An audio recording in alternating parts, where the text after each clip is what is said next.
A few weeks before your event, your to-do list starts to grow again. You've worked it down for months, and just as you're getting close to the finish line, it starts to regrow. And I know that feels like proof that you're behind, but the reality is that it's proof of something else, and something that can be fixed. Let me show you what I mean by that, because it might be happening with your event right now. Your caterer needs the final guaranteed number by Tuesday. Your registration closed weeks ago, so you do have that number. The only thing is, since that's closed, you've now had 2 requests this morning with changes in their dietary requirements, and you just got an email yesterday from someone asking if they could add a +1. So the number that you have and the number that's true keeps drifting, and that deadline never changes. And it isn't just your caterer. Your venue needs the room set up so that they know how to lay things out for your event. The only thing is your speaker still hasn't told you what they need for their room setup. Is it going to be set up in a panel? Do they need theater seating, classroom seating? Do they prefer a handheld mic or a lapel? So that room then can't be finalized until that layout has been completed. And so now one person's unanswered email is holding up the entire team. And so here's what's going on, and it took me years to fully understand this. For months, your work was spread out. Each task had its own time, its own moment where you could deal with it and move on. And sure, something depended on other things, they always do, but there was slack in it. If the answer took a week to come back, it didn't matter. You still had room to work with it. And then you get closer to the date of the event, and suddenly all that slack you had disappears at once. Everything that you put off deciding can no longer be put off anymore. Every answer that needed a week to come back needs to be answered ASAP. And every question about any of it comes back to you. You don't have more work than you had last month. It's just that everything now is due all at the same time. And half of it is stuck waiting on the other half. And you get to find all that out at 9 o'clock when you finally find time to sit at your laptop to try and get through what you think is the easy bit. Now here's how it lands on you specifically. Your event information doesn't have just one place to live. Currently, it probably has at least 6 different places. The venue's answer about load-in is in your inbox. Your speaker's arrival time is in a text thread from 3 weeks ago. The vendor's information is in a folder that you made back in February. And that room setup you agreed to on a phone call, it's nowhere because you didn't write it down, so it's only in your memory. Every one of those is somewhere real and nothing is missing, but they don't live together and you're the only person who can get to them. So you're not just hosting the event, you're now the search function for it. Now, if you're listening to this and wondering how much of your information is living in all of those 6 different places, that's actually worth finding out. And I have a free assessment called the Event Pulse Check. It takes about 5 minutes and shows you exactly where your event stands, what's solid, what's scattered, and what needs some looking after. The link's down below whenever you want it. Okay, so back to it. Let me tell you what I learned about this because I have been over on this side of things before. Most of my career, I ran retreats and conferences for a top global law firm. 2.5-day retreats, multi-day conferences. And every single one of those events had the shape at the end of it. Not some of them, every one.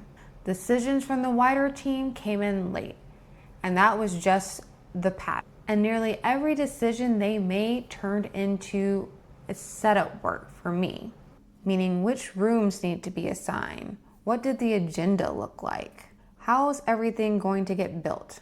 And so by the time we get to the last 2 weeks leading up to the event, everything was always the same. Everything arriving at once and all of it needing to happen like right now. Now, it wasn't only me. It was me and my manager working on these events. 2 people who genuinely knew what we were doing. But still, my manager would come to me with questions because there were things that I got to see because of what the role I was in that she wasn't a part of. I did the registration, so I saw the attendees, I saw the agenda, I saw the sleeping room list, and I saw how everything came together, which meant that everybody came to me. Marketing, business development, my own boss, production, the hotel, everybody. And some of those questions genuinely couldn't go anywhere else. If it was registration, I was the only person who knew how to run that system. There was no second option. It was only me, so if I wasn't there, it didn't get answered. So what did I do? I started getting up even earlier. Now, I am a morning person anyway, and I'm always up at the crack of dawn, whether I want to be or not. But this wasn't that. This was getting up early because it was the only time that I could find that was quiet so I could get stuff done. Those early hours were the only moments that I could get with uninterrupted work. The late nights, those were the ones that really cost me. I am someone who likes logging off at a reasonable hour and having that work-life balance and going to bed at a decent hour, but event season did not care. So I was then going to bed late and still getting up early because the work was waiting either way. And I missed meals, a lot of them, including on site at the event when there is literally food everywhere. The events went fine. They always went fine. We made sure they went fine. But me afterwards, I was generally always a wreck every time. Now looking back, I can tell that it was starting even before I realized it was starting. So here are some of the signs, and the third one is one that sometimes sneaks up on people. 1, you know the answer, but you still have to go and find it. Somebody asks what time the speakers are arriving, and you know this answer. But knowing it and being able to get it out and say it, those aren't the same things because the answer is somewhere deep inside of a text thread. So you pick up your phone and you scroll back a couple of weeks and to go through a couple different conversations until you find the answer. 90 seconds to find the answer to something you already know. And doing that 12 times a day. That's a lot of time wasted. 2, you finish a whole work session and yet nothing is actually truly done. You sat down for 2 hours, you did some work, and you were not messing around. But at the end of it, you still can't point to anything having actually been closed because everything you touch is still waiting on something or somebody else. That's not a productivity problem. Every single thing on your list has something on top of it, and so you can't actually finish right now. And honestly, that's a terrible feeling. Working so hard and not feeling as though anything's been done feels worse than actually being behind. Behind, that kind of makes sense because you typically know the reason why. And 3, your event planning has moved into your leftover hours and your business hasn't slowed down at all. Your client calls are still happening. Your content is still going out. Your inbox still needs answering. None of those have paused just because you've decided to plan an event. So the event work slid into whatever place was available. Nighttime, early mornings, weekends. And the thing is, your leftover hours have one thing in common.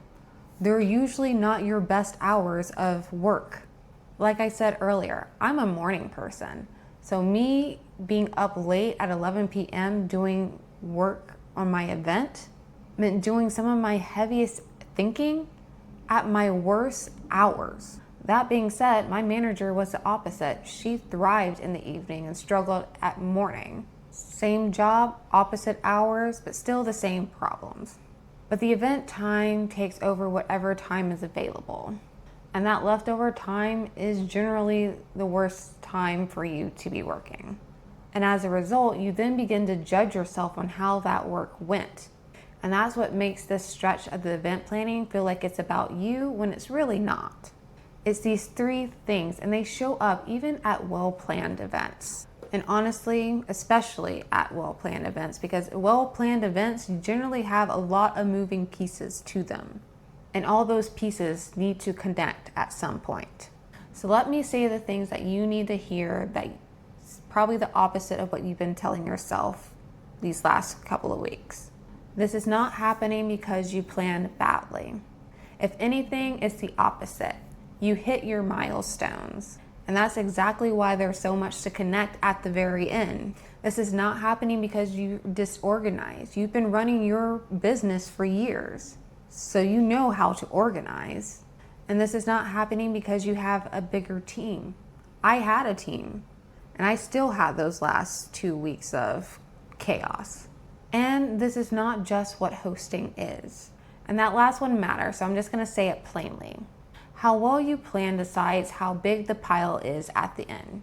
What you decide to do in those last few weeks is going to determine how the event lands on you. Those are two different things, and the second one is something that nobody really talks about.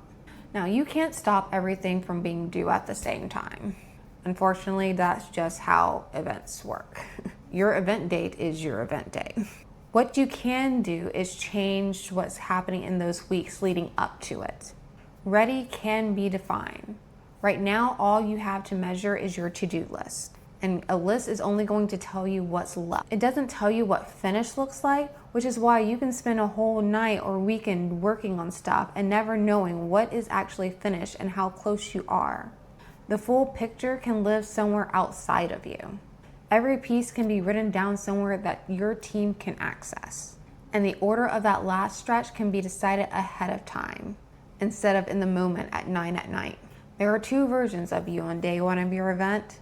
One of them slept, she's in the room and she's chatting it up with her guests. Somebody asks her a question and she answers it, or she points them to someone who does have the answer for her. The other one only got 4 hours of sleep. She's in the hallway on her phone answering questions, and she's watching her own event happen around her. Same event, same host, same standards. The difference between those two women got decided 3 weeks leading up to the event, and it got decided by what was written down. So the next thing worth understanding is why the late nights aren't going to fix it. You've had them. The night you finally got to sit down to get organized, and you work for hours, and somehow, some way, nothing is closed at the end of it. There's a real reason that keeps happening, and it isn't discipline. That video's on your screen right now. Go ahead and click it.